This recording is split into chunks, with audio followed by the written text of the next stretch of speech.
Coucou les amis, nous sommes là ce matin pour vous encore. Vous savez que nous parlons de mentorat parajuridique. Et quand on parle de mentorat parajuridique, c'est qu'il faut donner beaucoup d'informations sur les exigences légales et réglementaires. Vous avez devant vous Annick Nono-Ouagani. Je suis sage-femme juriste, spécialiste en droits humains.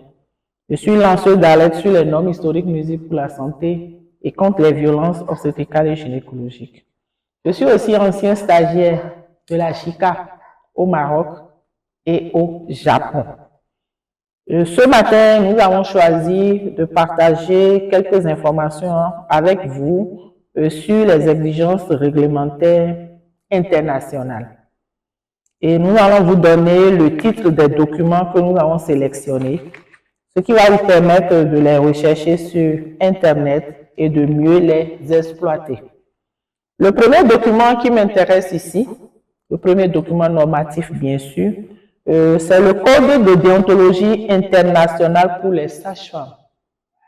Ce document a été élaboré par la Confédération internationale des sages-femmes et doit être appliqué dans tous les pays.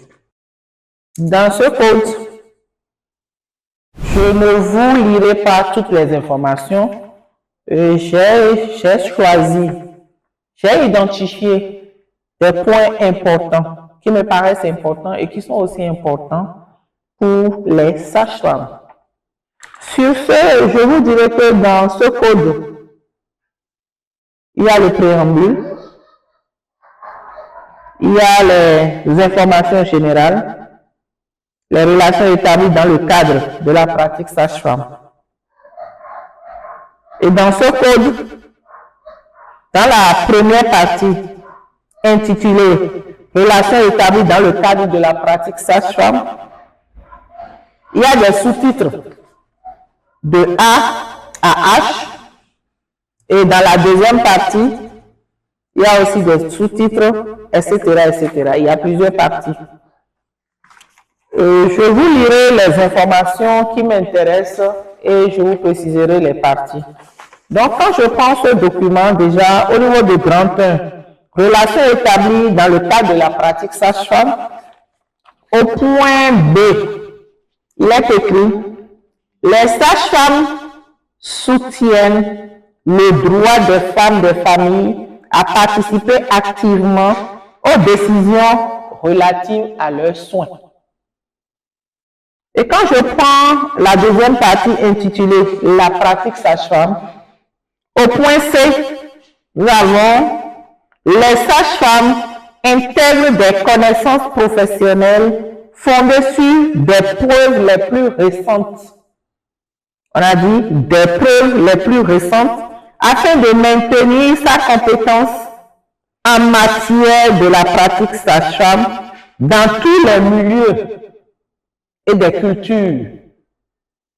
Et ce qui retient mon attention à ce niveau, c'est le fait qu'on ait insisté sur des preuves les plus récentes. C'est vrai, on faisait l'accouchement en position gynécologique. C'est d'ailleurs cette position qui a été enseignée tout le temps et juste là.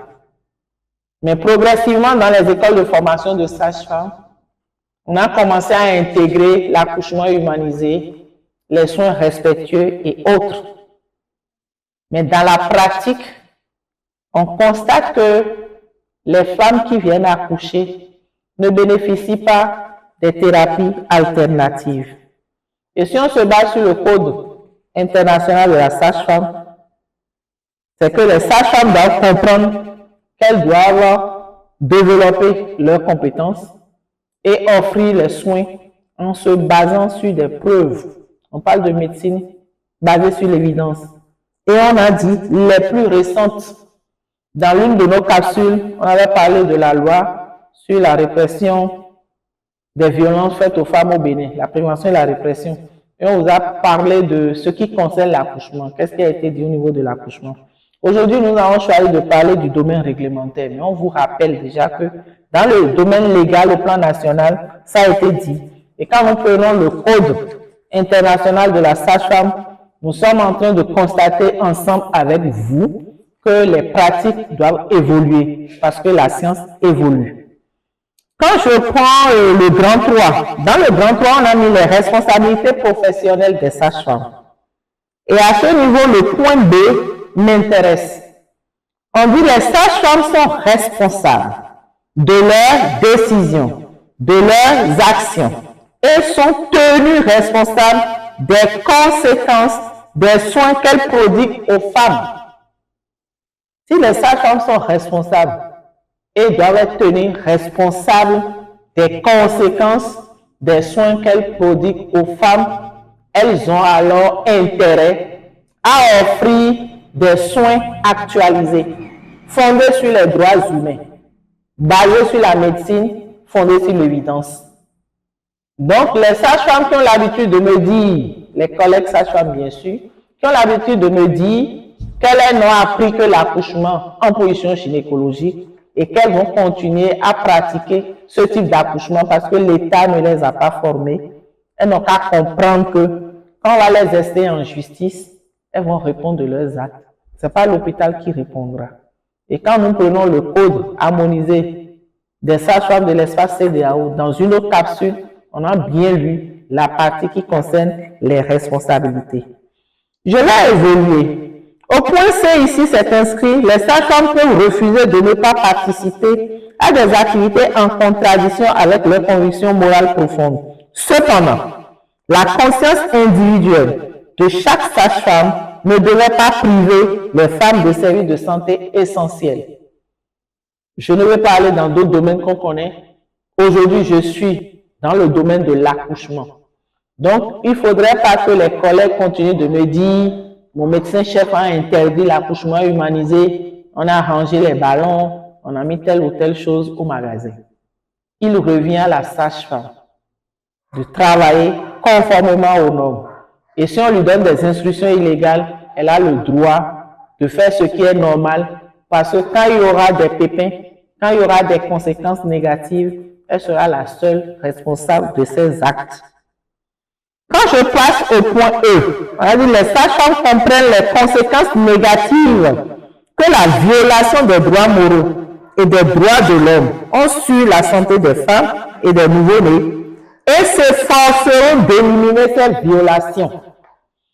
Quand je prends ce point et que je l'applique à la riposte aux violences gynécologiques et obstétricales, en insistant sur les violences obstétricales parce qu'on est dans le domaine de l'accouchement, le Code international de déontologie de la sage-femme l'amène à s'efforcer, on a dit à s'efforcer d'éliminer ces violations. Parce qu'on sait que ce ne serait pas facile. Quand vous décidez de susciter des changements de comportement, vous serez suffisamment harcelé. Vous aurez des oppressions. Mais la sage-femme ne va pas prétendre des violences qui lui sont faites pour offrir des soins non fondés sur les droits humains. J'ai voulu attirer l'attention des collègues sur cette lourde responsabilité qui est d'actualité. Et quand je continue avec le point F, on dit les sages-femmes participent au développement et à la mise en place de politiques de santé qui favorisent la santé de toutes les femmes enceintes et de leurs familles. Donc, nous devons tout faire des plaidoyers tels que l'association des soignants amis des patients à travers ma personne est en train de susciter un changement de paradigme à travers nos plaidoyers institutionnels et parajuridiques. Et si nous avons décidé de faire le mentorat parajuridique, apporter des informations à la population et aux autres soignants, c'est parce qu'on n'a pas suffisamment de moyens financiers pour parcourir les départements. On ne peut pas le faire et ce serait même pas efficace. À travers les réseaux sociaux, on arrive à atteindre assez de cibles.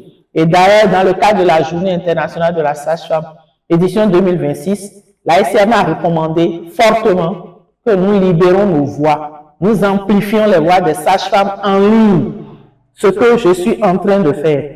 Et je sais que ces séances de mentorat parajuridique susciteront assez de changements positifs de comportement parce qu'il y a des agents de santé qui n'ont pas ces informations.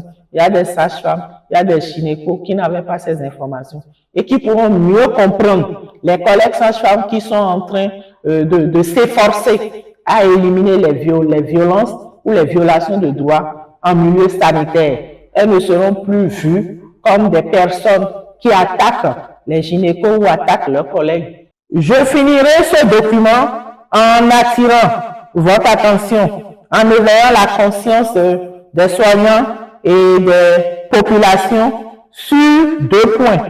Le point B, la partie 4 dit développement des connaissances et la pratique des sages-femmes. Et au niveau du point B, on a dit que les sages-femmes développent et partagent des connaissances sur leur métier grâce à diverses méthodes, dont le contrôle par les pairs et la recherche. Vous allez constater que dans certaines capsules, j'ai présenté des résultats de recherche dans les thèses qui ont été faites, et une thèse on dit, qui ont été faites sur l'accouchement humanisé, les violences, etc. Donc, je rappelle que c'est une mission, c'est une obligation pour nous, sages-femmes leaders, de le faire. Et d'ailleurs, c'est une obligation pour toutes sages-femmes.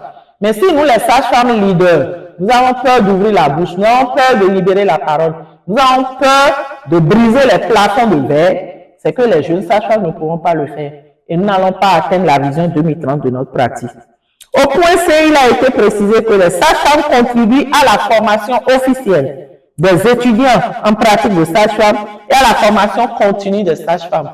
Donc, à travers le mentorat parajuridique, nous sommes aussi en train de faire la formation en ligne.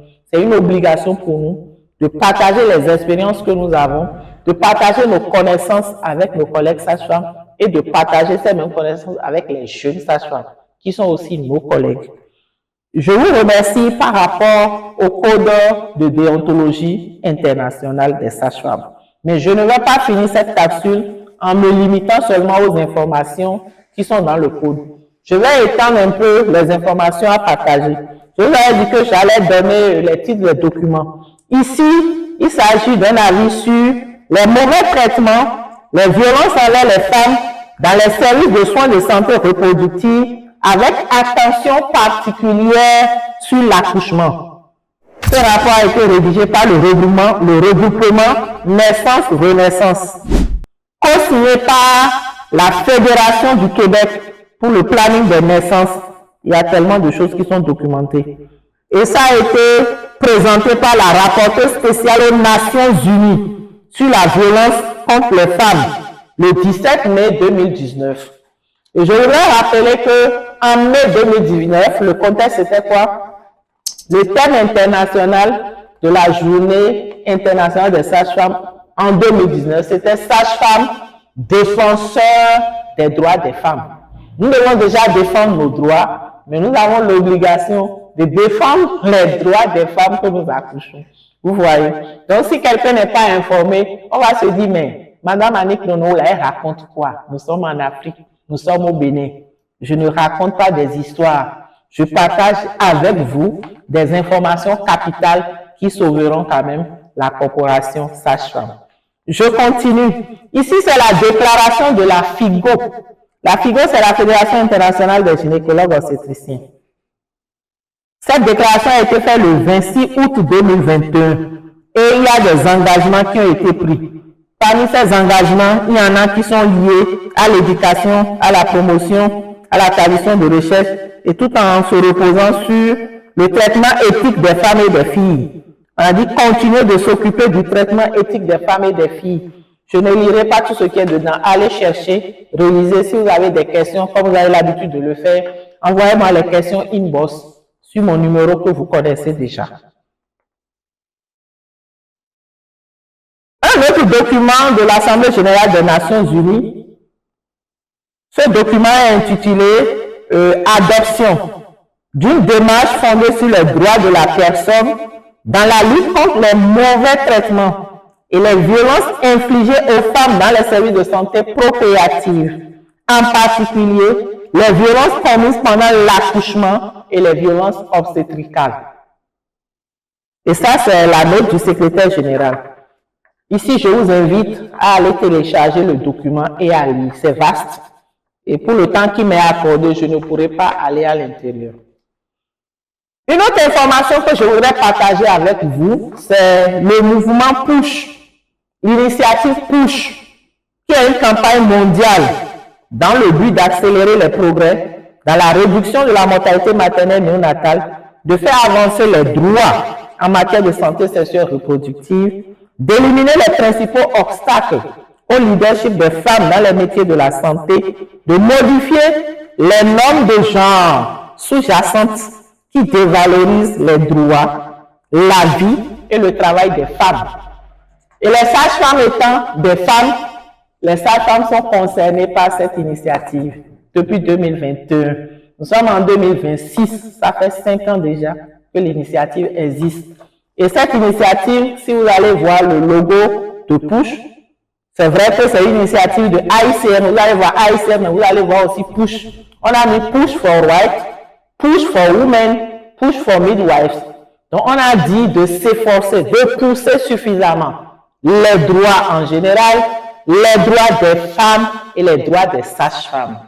Et selon vous, est-ce que je peux être sage-femme juriste concernée par ces affaires et me taire? Je ne pourrais pas me taire. Donc le mentorat parajuridique m'amène vers vous pour que je partage ces informations avec vous. Comprenez-moi, je n'attaque pas la profession de sage-femme, je n'attaque pas la profession des gynécologues obstétriciens, mais je suis là pour qu'on puisse réduire effectivement la mortalité maternelle néonatale au Bénin. Quand on viendra faire l'évaluation des objectifs à atteindre ou des recommandations liées à la vision 2030 de la pratique sage-femme, en 2030, il ne faut pas que le Bénin tienne la lanterne rouge. Donc, vous avez vu, on a dit campagne PUSH pour les sages-femmes. Tout ce que j'ai dit là-bas, c'est appliqué aux femmes, mais c'est appliqué particulièrement aux sages-femmes. Parce qu'il a été démontré scientifiquement que quand les sages-femmes sont victimes de violences, elles transmettent aussi les violences aux femmes. Et avec toutes les décisions ou les recommandations qui sont faites à l'endroit des professionnels de santé en général et à l'endroit des sages-femmes en particulier, c'est qu'on ne doit plus violenter les femmes tant durant la grossesse et le travail d'accouchement, l'accouchement est dans les suites de couches. Et cette partie, je voudrais vous la montrer d'une partie. Ils ont mis International Women's Days 2026. Push back to the rights for women, for midwives. J'ai voulu vous montrer. Donc, nous ne nous amusons pas. Nous avons fait tellement de séances en présentiel et ce sont les participants qui travaillent avec nous qui nous invitent à venir en ligne. On n'a pas assez de temps pour venir en ligne, mais on s'est sacrifié. On s'est dit pour atteindre plus de cibles, il faudrait qu'on partage les informations et que chacun puisse comprendre de là où il se trouve qu'il ne s'agit pas de la pagaille, qu'il ne s'agit pas d'un harcèlement, mais plutôt d'une éducation en ligne qui s'impose et qui doit être renforcée.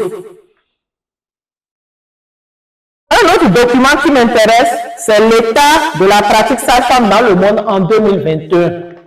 L'état de la pratique sage-femme dans le monde en 2021. Ils avaient fait l'état de la pratique sage-femme en 2014. Je vous ai montré le document. Et en 2025, on devait faire l'évaluation à mi-parcours. Donc déjà en 2021, un autre état a été fait.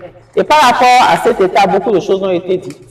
Aujourd'hui, j'ai choisi de ne pas en parler, mais je vous invite à aller télécharger et à lire. Et les prochaines fois, quand j'aurai le temps, je pourrai venir aborder les trucs point par point. Je finirai par les exigences légales et les exigences normatives nationales. Parce qu'on a parlé d'exigences légales et réglementaires. Donc, on est dans le réglementaire, mais je vais aborder maintenant les choses qui sont dites au national, mais dans la deuxième capsule. Donc, dans la deuxième partie, pour que la vidéo ne soit pas très longue. Merci pour votre compréhension.